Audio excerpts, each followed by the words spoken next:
Please send me a prayer. I've got a terrible cold after flying to and from my cruise. Okay, so here we go. Hi, my name is Melanie Hinds. If you saw the tagline, I'm Truth, Facts, and Optimism. I give you the quickest summaries on the net. I'm praying this reaches you and you feel good when you see this. This is your summary video. I'm back now. I can do the summaries in the afternoon. So look, Sandman is in Morocco. He's still gone for another week, I think. He was going for 14 days, a week before I even went on my vacation, so he should be back soon. But here we go. Jordan, Iraq to start electricity link on Saturday. This was today. Jordan and Iraq will start operating a new electricity link on Saturday, March 30th. You know, a lot of people are talking about this weekend is Easter, right? The Jordanian state news agency, Petra, reported on Thursday the link will connect the Jordanian Risha power station with the link Ruta bus station and will operate at a voltage of 132 kilovolts. It will initially supply 40 megawatts of electricity to the Rutba area, which is located near the border with Jordan. The two countries signed an agreement in February 2024 to supply Iraq with electricity. The agreement is part of a broader Arab plan to create a common Arab energy market. So, guys, this is good. Meanwhile, Baghdad is under increasing pressure from Washington to wean itself off electricity and gas imports from Iran, which has been subject to U.S. sanctions since 2018. You know, a lot of people are saying that Frank had said on a call last night that he thinks the sanctions are lifted off one or more banks in Iraq, so we'll have to wait and see, guys, but it's really getting hot. I hope you will comment down below that you love this summary and that things are heating up, right? This is a good time to be alive.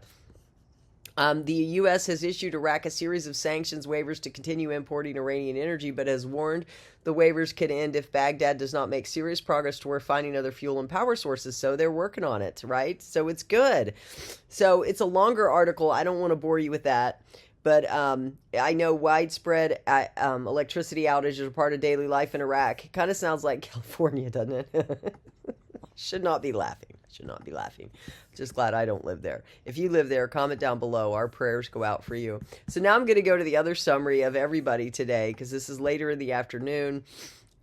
Because your girl, I'm barely getting through here, guys. I almost slept through a call I had at 3:30 today. I laid down to take a nap and I was out. So here we go. Pimpy's reporting that when they redenominate the currencies, they're going to have a new look, of course. They're going to have smaller denoms. Most likely what you're going to see is the same thing here in the United States. We have 150, 20, 10, 5, and $1 bill. He says when they do redenominate the currencies, you're going to have a new look. But I don't know about him, but I believe, as well as Sandman, as well as Militiaman, as well as Frank, is that when they delete the zeros, it's coming off the exchange rate, so there's no reason to fear, okay? So this is our time. This is our season. I hope you will subscribe and tap the bell for live updates every morning. We're also doing a celebratory call tomorrow for Margaritas and Mysteries tomorrow, Good Friday, in the evening.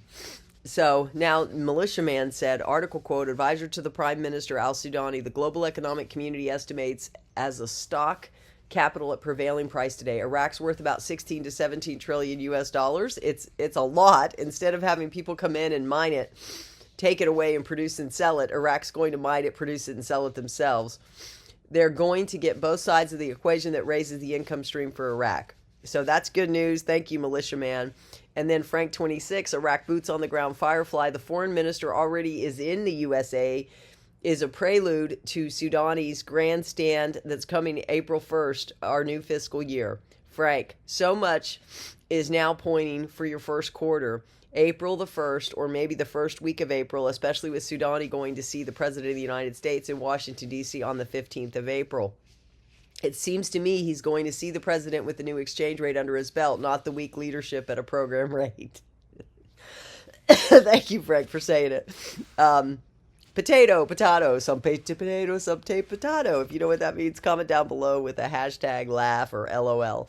Mark Z, Bank story. One of our members had a friend go to a bank in North Carolina yesterday. They had a conversation with a branch manager. They talked about an hour on life, currencies, expectations, etc. The bank manager said they were they were absolutely prepared for this. He said he knew a lot of banks were avoiding it we're avoiding it, but they were preparing for it. He said, we don't know the timing, but it could be at any moment.